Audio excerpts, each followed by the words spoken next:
నమస్తే, welcome to iDream social spotlight with కవిత.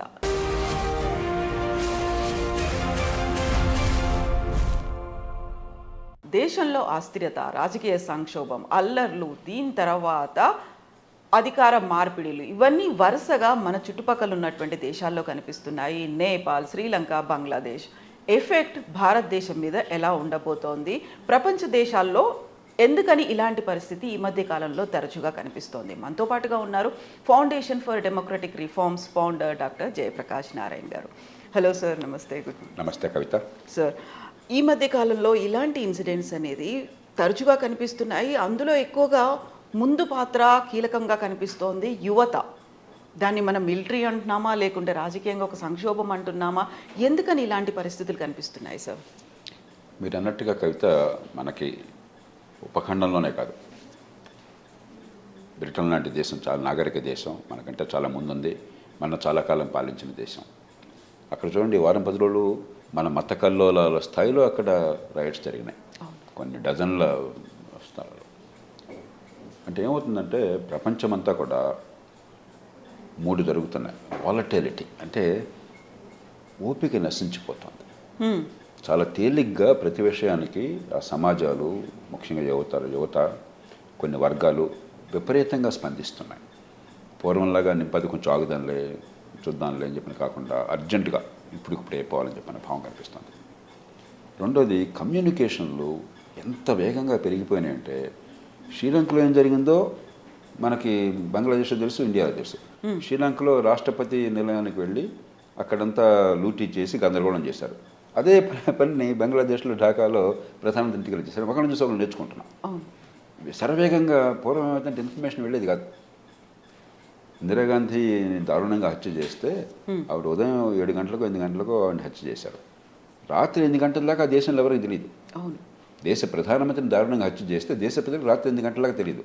అంటే ఆ సమాచారం ప్రజలకు అందుకంటే గోప్యంగా ఆపగలిగారు. అది మంచిదా చెడ్డదా వేరే చూద్దాం, కానీ ప్రభుత్వం సమాచారం నియంత్రించే శక్తి ఉన్నది ఆనాడు. ఇవాళ అట్లా లేదు. 24 గంటలు అనుక్షణం ఈ ఇంటర్నెట్లో, డిజిటల్ మీడియాలో, సోషల్ మీడియాలో, టీవీలో, మొబైల్ ఫోన్స్లో ఎక్కడేం జరుగుతుందో క్షణక్షణం మన దగ్గరకు వచ్చేస్తుంది. మూడోది, ఫేక్ న్యూస్ బాగా ప్రచారం అవుతున్నాయి. అబద్ధ ప్రచారం. మనకేదో తెలుగులో సామెత ఉన్నది, నిజం లేచిన లోపల అబద్ధం చెప్పులు వేసుకుని ఊరంతా తిరుగుచేస్తుంది చెప్పని. కాబట్టి మనకి అబద్ధాలు చాలా వేగంగా ప్రచారం అయ్యేసరికి ఒకసారి పరిస్థితి, ఏదైనా సమస్య వస్తే అదుపు దాటిపోతుంది. బ్రిటన్లో ఏమైంది, ఒక దుర్మార్గుడు, ఒక మూర్ఖుడు దారుణమైన నేరం చేశాడు. 3 పసికందులను చంపేశాడు, కత్తితో పొడిచేసి 17 ఏళ్ల కథ. ఒక 10 మందికి గాయాలైనాయి. 8 మంది పిల్లల వాళ్ళు, 2 పెద్దవాళ్ళు. ఎవరికైనా కూడా మనం స్పందిస్తుంది. మనం అంటనే అనుకుంటాం, మన ఇంట్లో మన పిల్లగా జరగవచ్చు కదా, మన పసిపాపగా జరగవచ్చు కదా, దాన్ని ఎవరు క్షమిస్తారు? ప్రపంచంలో ఎవరు క్షమించలేరు. దారుణమైన నేరం, శిక్ష పడాలి. కానీ ఆ చంపింది ఒక కాంతిశీకుడు, ఇతర దేశాల నుంచి వలస వచ్చినవాడు, వాడు ఒక ముస్లిము అని అబద్ధ ప్రచారం వెళ్ళిపోయింది.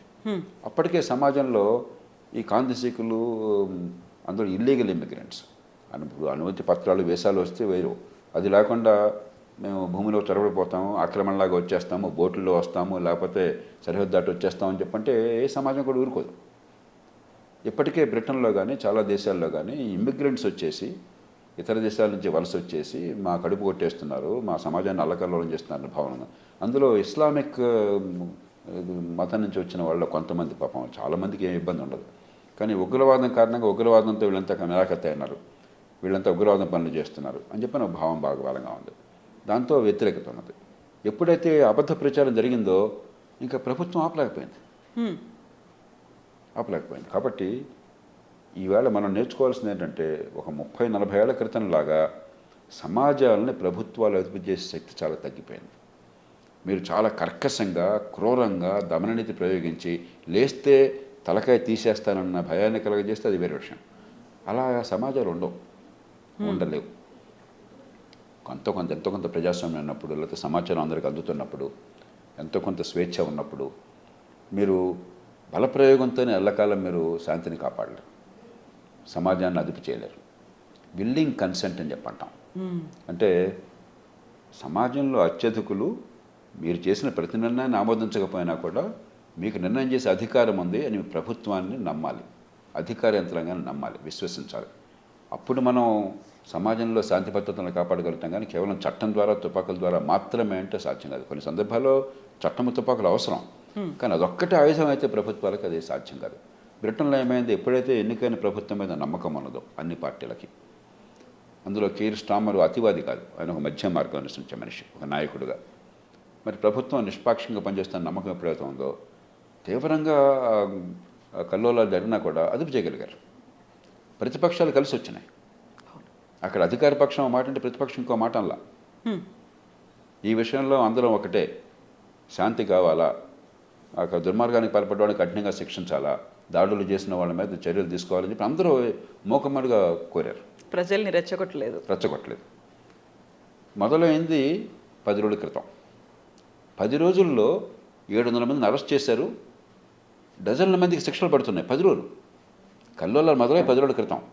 ఇప్పటికే శిక్షలు కొంతమందికి పడిపోయినాయి, జైలు శిక్ష వేస్తారు కొంతమందికి. ప్రధానమంత్రిని హత్య చేస్తేనే మనం సంవత్సరాలు తీసుకుంటున్నాం. రాజీవ్ గాంధీ దేశ ప్రధానమంత్రి దారుణంగా టెర్రరిస్టుల చేతిలో హత్యకు గురైతే 18 ఏళ్ళు పట్టింది ఆయన మీద దాడికి పాల్పడ్డ వాళ్ళకి శిక్ష పడడానికి. 10 రోజుల్లో శిక్ష పడుతోంది. కల్లోలాల మొదలైన 10 రోజుల్లో శిక్ష పడుతోంది. అంటే చట్టబద్ధ పాలన ఉన్నది కాబట్టి అదుపు చేయగలిగారు. ఎంత అబద్ధ ప్రచారం అన్నా కూడా మరి ఎలాన్ మస్క్ లాంటి వాళ్ళు అంతర్యుద్ధం వచ్చేస్తుంది, సివిల్ వార్ వస్తుంది బ్రిటన్లో అని చెప్పి ఉద్వేగమైన ప్రకటన చేశారు. అయినా కూడా సమాజం నిలబడింది. అంటే ఒక పరిణితి చెందిన ప్రజాస్వామ్యం అంటే, ప్రభుత్వాల మీద విశ్వాసం అంటే, రాజకీయ పార్టీలు ప్రధాన్ని ఎన్నికల సమస్యగా మార్చకుండా, ఎడ్డవంటే తెడ్డం అనకుండా, కొన్ని మౌలికమైన విషయాలు ఏకాభిప్రాయం ఉంటే, వ్యవస్థలు సరిగ్గా పనిచేస్తే ఏం దొరుకుతుందో బ్రిటన్లో చూసాం. అవేమీ లేకపోతే ఏమవుతుందో బంగ్లాదేశ్లో చూసాం. ఎన్నికైన ప్రభుత్వం మీద నమ్మకం లేదు. ఎందుకంటే ఎలక్షన్లో వేరేవాడు పోటీకి రాకుండా నిర్దాక్షిణ్యంగా వ్యవహరించి ఏకపక్షంగా గెలిచారు. షేక్ హసీనా కొన్ని విషయాల్లో మంచి పనులు చేసింది ఆమె దేశంలో. ఖచ్చితంగా ఆర్థిక అభివృద్ధికి పాటుపడింది, ఉగ్రవాదాన్ని అరికట్టింది, కొన్ని విషయాల్లో దేశానికి అవసరం చర్యలు చేపట్టింది. కానీ ప్రజాస్వామ్యపరంగా ఆవిడకి విశ్వసనీయత లేదు. ప్రతిపక్షం లేకుండా ఎన్నికల్లో పోటీ చేసి గెలిచారంటే ఎన్నికేమవుతుంది? ప్రతిపక్షం పోటీ చేసింది, ఆవిడ గెలిచిన 2009 ఎన్నికల్లో పోటీ చేశారు ప్రతిపక్షం వాళ్ళు, అప్పుడు గెలిచింది ఆవిడ, నిజాయితీగా గెలిచారు. 2014 ఎన్నికల్లో ప్రతిపక్షం లేకుండా పోటీ జరిగింది, వాళ్ళు విరమించుకున్నారు, పోటీ వద్దని చెప్పని.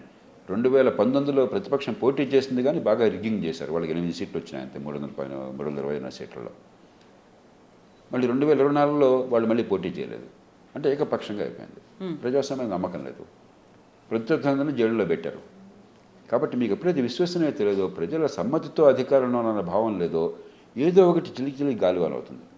ప్రజాస్వామ్యం సరిగ్గా పనిచేస్తే ఏమవుతుందంటే, సమస్యలు ప్రతి సమాజంలో ఎప్పుడు ఉంటాయి, కానీ ప్రజాస్వామ్యంలో సేఫ్టీ వాల్యూ అవుతుంది. స్వేచ్ఛ ఉంది, విమర్శించే అవకాశం ఉంది, పార్లమెంట్లో అసెంబ్లీలో చర్చలు జరుగుతాయి, మీడియాలో మరి సరైన చర్చలు, హేతుబద్ధమైన చర్చలు జరుగుతాయి. కాబట్టి లెట్టింగ్ ఆఫ్ స్టీమ్ అంటాం. అలా కాకుండా నీళ్ళని కాయడం కోసం చెప్పిన పొయ్యి మీద పెట్టి పైన గట్టిగా మూత పెట్టేసి బిగించేస్తే ఆ స్టీమ్ బయటకు పోకుండా ఏమవుతుంది, కసేపు బాంబు అయిపోతుంది. ఈ సమాజాలు కూడా విస్ఫోటానికి గురవుతున్నాయి. ఇదే సమయంలో మరొకటి కూడా ఉంది. బంగ్లాదేశ్ తీసుకోండి, కోర్టుల జోక్యం వల్ల ఈ తప్పంతా జరిగింది. ఈ కోటాలు మరి చాలా అన్యాయంగా పెట్టారని చెప్పిన భావన ప్రజల్లోకి వచ్చినప్పుడు 2018లో ప్రభుత్వం చాలా మేర కోటాలు రద్దు చేసింది. ఎవరు ఆపారు? కోర్టులు ఆపి ఆ కోటా రద్దు సమంజసం కాదని తీర్పిచ్చారు. ఆ రోజునే ఈ గొడవంతా ప్రారంభమైంది. ఆ తర్వాత పైకోర్టు లేదు కోటా రద్దు సమంజసమని తీసేసామన్నారు. ఈ లోపల జరగాల్సిన జరిగిపోయింది. చిలిచిలి గాలివనే ఈ కోటాలు రద్దు చేయాలని చెప్పి అన్నటువంటి డిమాండ్ చివరికి ప్రధానమంత్రి పోవాలని చెప్పి డిమాండ్కి వచ్చేసింది. ఆవిడ ప్రధానమంత్రి పారిపోవాల్సి వచ్చింది. కాబట్టి కోర్టులు కూడా ఎక్కడ జోక్యం చేసుకోవాలి, ఏ రూపంలో జోక్యం చేసుకోవాలి, ఆ సంయమనం లేకుండా ప్రధానంలో కూడా సంక్లిష్టమైన రాజకీయ నిర్ణయాల్లో వాళ్ళు చేతులు పెట్టినట్టయితే కోర్టుల విశ్వసనీయత పోతుంది, సమాజానికి మంచి కంటే చెడు ఎక్కువ చేస్తారు. సో ఇప్పుడు మనకి రాజకీయంగా అక్కడి నుంచి తరిమేసిన తర్వాత, లేకుంటే ఒక భయంతో పారిపోయి వచ్చిన తర్వాత మనం ఆశ్రయం ఇచ్చాం. గతంలో ఇలాంటి పరిస్థితి దలైలామా అంటే చైనా దగ్గర నుంచి ఇప్పటికీ ఆ థ్రెట్ కనిపిస్తోంది. ఇప్పుడు కూడా సరికొత్తగా ఎన్నికైనటువంటి ప్రధానమంత్రి అదే మాట అంటున్నారు. ఇలా మనకు భవిష్యత్తులో ద్వైపాక్షిక సంబంధాలు ప్రాపర్గా ఉండాలి అంటే ఇలాంటి చర్యలకి భారత్ పూనుకోవద్దు అనే మాట. సో చిన్న చిన్న దేశాలు అనిపిస్తున్నాయి, కాకుంటే మన పొరుగునే ఉన్నటువంటి దేశాలు వాళ్ళు బెదిరించే స్థాయిలో మరి భారత్ పరిస్థితి ఏంటి? అంటే ఇవన్నీ కూడా మన బహిరంగంగా చర్చల ద్వారా కాకుండా కొంచెం ప్రైవేట్గా పరిష్కరించుకోవాలి. నిన్నటిదాకా ఒక దేశానికి అధినేతగా ఉన్న మనిషిని ప్రపంచంలో ఏ దేశమైనా కూడా నువ్వు పో అని చెప్పనలేదు. కాబట్టి మనం ఆశ్రయం అవటం అనివార్యం. అందున మన దేశంతో బంగ్లాదేశ్ సంబంధాలు ఉన్నాయి, అవినాభావ సంబంధాలు ఉన్నాయి. ఆ దేశ విముక్తికి పోరాడిందే భారతదేశం. మన సైనికులు వేల మంది ప్రాణాలు కోల్పోయి ఆ దేశ విముక్తి కోసం పోరాడారు. అందులో అవామీ లీగ్ పార్టీతో కాంగ్రెస్ పార్టీ అధికారంలో ఉన్న, బీజేపీ అధికారంలో ఉన్న కూడా మంచి సంబంధాలు ఉన్నాయి. ఆ కారణంగా మనకి ఆ నేపథ్యంలో మనం కాదనలేం. అదే సమయంలో మనకి ఇబ్బంది ఉన్నమాట వాస్తవం. ఎందుకంటే బంగ్లాదేశ్లో రాజకీయంగా ఉన్న ప్రతి సమస్యని ఇండియా అనే బూచును చూపెట్టి అక్కడ పబ్బాన్ని నెప్పుకునే పరిస్థితి ఉన్నది. అక్కడ బంగ్లాదేశ్ నేషనల్ పార్టీ ప్రధాన ప్రతిపక్షం కానీ, ఇస్లామిస్ట్ పార్టీలు ఉగ్రవాదానికి కోతం ఇచ్చేటువంటి మత ఛాందస పార్టీలు కానీ మన దేశాన్ని బూచిగా చూపెట్టి అక్కడ రాజకీయాలు నడుపుతుంటాయి. కాబట్టి మనకి ఇబ్బంది అది. కానీ మనం బలవంతంగా పంపించలేము. బహుశా దౌత్యపరంగా ఆవిడ పంపించే ఏర్పాట్లు చేస్తూనే ఆవిడ బ్రిటన్ మరో దేశం వెళ్తారు బహుశాను. అలాంటి వాళ్ళ కనుక ఆశ్రయం ఇచ్చినట్టయితే, ఎలాగో మళ్ళీ ఎన్నికలు కనుక ప్రకటించినట్టయితే మళ్ళీ ఆ దేశం వెళ్తాను ఆవిడ ప్రకటించారు ఆవిడ. కాబట్టి చిన్న చిన్న ఇబ్బందులు ఉంటాయి. ఒక పక్కన మనం దౌత్య ధర్మాన్ని పాటించాలి. ఎందుకంటే నిన్నటిదాకా దేశాధినేతగా ఉన్న వాళ్ళని నిర్దాక్షిణ్యంగా చేసినట్టయితే రేపొద్దున మన ఎవరు గౌరవించరు. అదే సమయంలో అక్కడ ప్రజాభిప్రాయాన్ని గౌరవించాలి. అనవసరంగా వాళ్ళతో కయ్యం మన కోసం, మన దేశ ప్రజలు మన ముఖ్యం. కాబట్టి ఇక్కడ మహమ్మద్ యూనస్ ఒక ప్రతిష్ట గల మనిషి, నోబెల్ ప్రైజ్ పొందిన మనిషి, శాంతి కాముకుడు. ఆయన కాస్త బ్యాలెన్స్గా చేస్తాడు నమ్మకం అందరికీ ఉంది. అందరూ కావాలని కోరిపెట్టుకున్నారు. ఒక ప్రజాస్వామ్యవాది. కాబట్టి ఖచ్చితంగా ఆ దేశంతో సంబంధాలు కోల్పోకుండా అదే సమయంలో మనం ఏరుదాటి తప్పతగలేకుండా వ్యవహరించాలి. సో మనం గతంలో ఇలాంటి పరిస్థితులు అంటే ఆఫ్ఘనిస్తాన్కి సంబంధించి చూస్తే వాళ్ళ తాలిబాన్లు, ఉగ్రవాదులు వాళ్ళు అలాంటి చర్యలకు కూరుకున్నారు అనుకున్నప్పుడు వెరీ రీసెంట్గా మన ఈ పొరుగు దేశాల్లో జరుగుతున్న దాంట్లో యూత్, ప్రతిపక్షాలు, మీరు చెప్పినట్టుగా కోర్టులు ఇవన్నీ ఇన్వాల్వ్ అయిపోయి ఇంత పెద్ద సంక్షోభానికి దారితీసింది అన్నప్పుడు ప్రతిసారి పక్కన ఏదైనా జరిగింది అనుకున్నప్పుడు ఐదర్ మనం పాకిస్తాన్నో చైనానో ఒక బూచిగా చూపిస్తున్న వాళ్ళు చేసేటువంటి ప్రోద్బలం, ప్రోత్సాహం బ్యాక్ వాళ్ళే ఉన్నారు అనుకున్నాం. ప్రస్తుతం మన దేశంలో అలాంటి పరిస్థితి వాళ్ళకి నిజంగా కావాలని చేస్తున్నారా? వాళ్ళని అడ్డం పెట్టుకొని మన మీద యుద్ధానికి సిద్ధమవుతున్నారా? యుద్ధం కాదు కానీ భారత్ పాకిస్తాన్ విభజన నేపథ్యం మనందరికీ తెలుసు. అత్యధికులు పాపం పాకిస్తాన్ ప్రజలు కానీ బంగ్లాదేశ్ ప్రజలు కానీ వాళ్ళకి వారు మత సాంప్రదాయాలు వాళ్ళు దేవుణ్ణి పూజించుకుంటారు తప్ప ద్వేషం లేదు. అక్కడ లేదు, మన దేశంలోనే లేదు, హిందువులు కానీ ముసల్మాన్లు కానీ. కానీ ఖచ్చితంగా మత ఛాందసం ఉన్నవాళ్ళు పాకిస్తాన్లో కొంచెం అధికంగా, అలాగే అక్కడ సైన్యం కానీ అక్కడ అధికార యంత్రాంగం కానీ పార్టీలు కానీ పోతారు. వాళ్ళ రాజకీయ మొత్తానికి ఆలంబన భారతదేశం మీద వ్యతిరేకతను చూపెట్టారు వాళ్ళు. ప్రజల్లో ఆ భావం లేకపోయినా కూడా, బంగ్లాదేశ్లో ఆ భావం లేకపోయినా కూడా కొంతమంది ఇస్లామిక్ ఉగ్రవాదం ఉన్న వాళ్ళు ఉన్నారు. వాళ్ళని పాకిస్తాన్ ఉపయోగించుకున్నమాట వాస్తవం. గతంలో ఐసిస్ కానీ లేకపోతే పాకిస్తాన్లో ఉన్నటువంటి ఒక ప్రభుత్వం కానీ మరొకరు కానీ సైన్యం కానీ వాళ్ళు ఉపయోగించుకున్నారు. మన మీద అనవసరంగా దాడి. చివరికి పాకిస్తాన్ నష్టపోయింది. ఇప్పుడు మన దెబ్బ కొట్టబోయి పాకిస్తాన్ చాలా అధ్వాన స్థితిలో ఉంది. కానీ అంత ముందు చూపు ఉండదు కదా. ఇతరులని దెబ్బ కొట్టాలనే తప్ప మన బతుకులు మనం చూసుకోవాలని ఇంగిత జ్ఞానం అంటే గొడవల నుంచి వస్తాయి. కాబట్టి ఆ సమస్య ఉన్నమాట వాస్తవం. అయితే గత 15 ఏళ్ళుగా ముఖ్యంగా షేక్ హసీనా ఉన్న కాలంలో వాళ్ళని అరికట్టారు, ఆ ఉగ్రవాదాన్ని అరికట్టారు. కాబట్టి సహజంగానే వాళ్ళకి మన మీద ద్వేషం ఉంటుంది. ఇప్పుడు ఆ ఉగ్రవాదాన్ని ప్రేరేపించేవాళ్ళు, మత ఛాందసులకి ద్వేషం ఉంటుంది. మనకి దుష్ప్రచారం చేస్తారు. మనం చాలా అతిగా స్పందించామనుకోండి మన దేశంలో, అందులో పబ్లిక్గా స్పందించామనుకోండి, మీడియాలో కానీ ఇంకో రకంగా కానీ, ఆ ద్వేషం మరింత పెరుగుతుంది. ఇప్పుడు షేక్ హసీనా అధికారంలోకి వచ్చే ముందు నన్ను అక్కడ బంగ్లాదేశ్లో పౌర సమాజం అందరూ కలిసి ఆహ్వానించారు. ప్రభుత్వం మారే టైంలో అప్పుడు ఆపధనం ప్రభుత్వాన్ని ప్రధాన న్యాయమూర్తి ఆధ్వర్యంలో ఏర్పాటు చేసుకున్న నేపథ్యంలో నన్ను ఆహ్వానించారు. నేను చాలా వెళ్ళాలని నాకు లేదు. ఎందుకంటే నా దేశ ప్రజాస్వామ్యం బాగుంది, మీ దేశంలో బాగోలేదు, నేను అక్కడ పోయి చెప్పాను అనుకోండి, అనవసరంగా రెండు దేశాల తప్పులు తెచ్చిన వాళ్ళు మనం భాగం అవుతాం. అందుకని ఇతర దేశాలతో మాట్లాడేటప్పుడు మన దేశ ప్రజలను కాపాడే రకంగా ఉండాలని నేను పూర్తిగా నమ్మేవాడిని. నీకు అధికారం ఉండక్కర్లా, బాధ్యత గల పౌరులు వ్యవహరించాలి. కానీ మిత్రులు చాలామంది బలవంతం చేస్తారు. అప్పుడు ఆర్గనైజింగ్ కమిటీ అధ్యక్షులు ఇప్పుడు ప్రధానమంత్రిగా ఉన్నటువంటి మహమ్మద్ యూనస్, నేను వెళ్ళే సమావేశానికి ఆర్గనైజింగ్ కమిటీకి అధ్యక్షులు. సో ఆయన వెళ్ళి నేను వాళ్ళకి చెప్పింది మన ప్రజాస్వామ్యంలో లోపాలను గురించి చెప్పాను ముందు. ఆ రోజుల్లో ఓటర్ల జాబితాలో చాలా అవకతవకలు ఉంటాయి. అట్లాగే ఎన్నికల్లో డబ్బు సంగతి అందరికీ తెలుసు మన దేశంలో ఏమవుతుందో. మరెన్నో తప్పులు ఉన్నాయి. దానికోసం మనం పోరాడుతున్నాం.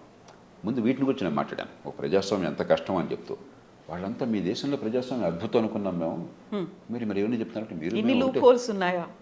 ఇన్ని లూప్ హోల్స్ ఉన్నాయా మీ దగ్గర మీరు కూడా? మనం ఒకటే జాతి అయ్యా, మనందరికీ ఒకటే మూలాలు కదా. కాకపోతే మా దేశంలో సకాలంలో ఎన్నికలు జరుగుతాయి. తప్పులు ఏం జరిగినా పోలింగ్ బూత్ వెనకాల జరుగుతాయి, కానీ పోలింగ్ బూత్లో జరగవు. ఓటేసిన దాన్ని కరెక్ట్గా లెక్కెడతాము. లెక్కెట్టిన తర్వాత గెలిచిన తర్వాత ప్రకటిస్తాము. గెలిచిన వాడు ఖచ్చితంగా అధికారంలోకి వస్తాడు శాంతియుతంగా. అంతమేరకు మేము బాగా చేసుకుంటున్నాం. మిగతావన్నీ మాకు తప్పులు ఉన్నాయి, మీకు తప్పులు ఉన్నాయి. కాకుంటే సార్, ఇప్పుడు ఇలాంటి పరిస్థితి మా దగ్గర ఇలా జరుగుతోంది, కొన్ని అవకతవకలు ఉన్నాయి, లేకుంటే ఓటర్ల జాబితాలో ఇలాంటి లెక్కల్లో తేడాలు ఉన్నాయి, ఇవన్నీ చెప్పినప్పుడు గతంలో రాహుల్ గాంధీ కూడా విదేశాలకు వెళ్ళాడు, యూనివర్సిటీల్లో మాట్లాడినప్పుడు మా దగ్గర ఇలా తప్పు జరుగుతుంది అనుకున్నప్పుడు పరాయి దేశంలో వెళ్ళి మన దేశం గురించి ప్రతిష్ట ఎందుకు దిగజార్చేలా? ఆ నేపథ్యం అర్థం చేసుకోవాలి. బంగ్లాదేశ్కి మనం అంటే కొంచెం ఆత్మన్యూనత భావం ఉంది వాళ్ళకి.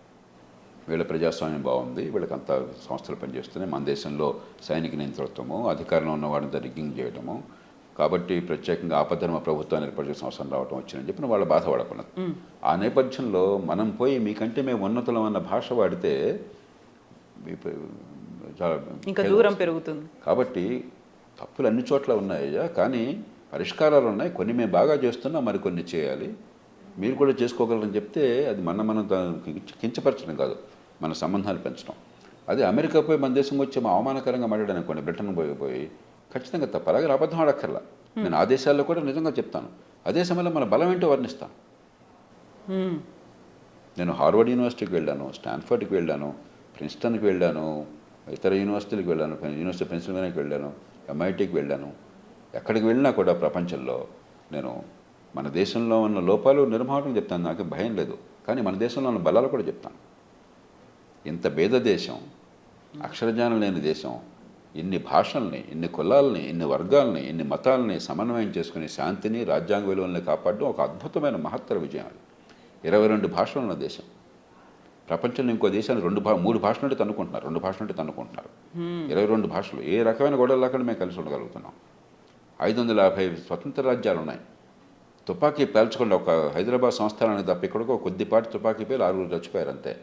తుపాకీ పేల్చుకొని 550 సంస్థానాలను శాంతియుతంగా విలీనం చేస్తారు. ప్రపంచంలో చరిత్రలో చూపెట్టండి మాకు. నేను అది చెప్తాను. అది చెప్తే అవును లోపాలు ఉన్నాయి. ప్రజాస్వామ్యం ఒక్కరోజు వచ్చేది కాదు. మీ అందరికీ 100 ఏళ్ళు పట్టింది, 200 ఏళ్ళు పట్టింది, బ్రిటన్లో 800 ఏళ్ళు పట్టింది, అమెరికాలో 400 ఏళ్ళు పట్టింది. మాకు ఇంకా కొన్ని పొరపాట్లు ఉన్నాయి, సరిదిద్దుకుంటాం. మీలోనూ పొరపాట్లు ఉన్నాయి. కాబట్టి అదేమిటంటే మన తప్పుల్ని మనం కప్పెట్టి బుకాయించట్లా. ఆత్మగౌరవం ఉండాలి, నిజాయితీ ఉండాలి, నిర్మాణాత్మక దృక్పథం ఉండాలి. ఈ 3 ఉంటే ఆత్మగౌరవము, నిజాయితీ, నిర్మాణాత్మకత్వం, చారిత్రక స్పృహ. అంతేగాని నేను అధికారంలో ఉంటే నా దేశం అంతా అద్భుతంగా ఉంది, నేను అధికారంలో నా దేశం అంతా చండాలంగా ఉంది, వాళ్ళు మూర్ఖులు. నా దేశం అంతా అద్భుతంగా ఉందనుకున్న వాళ్ళు మూర్ఖులు, నా దేశం అంతా చండాలంగా ఉందనుకున్న వాళ్ళు మూర్ఖులు. కాబట్టి మీకు ముందు అసలు మీకు అవగాహన ఉండాలి. మీరు మాట్లాడేటప్పుడు ముఖ్యంగా ఇలాంటి విషయాల్లో ఆచితూచి వ్యవహరించాలి.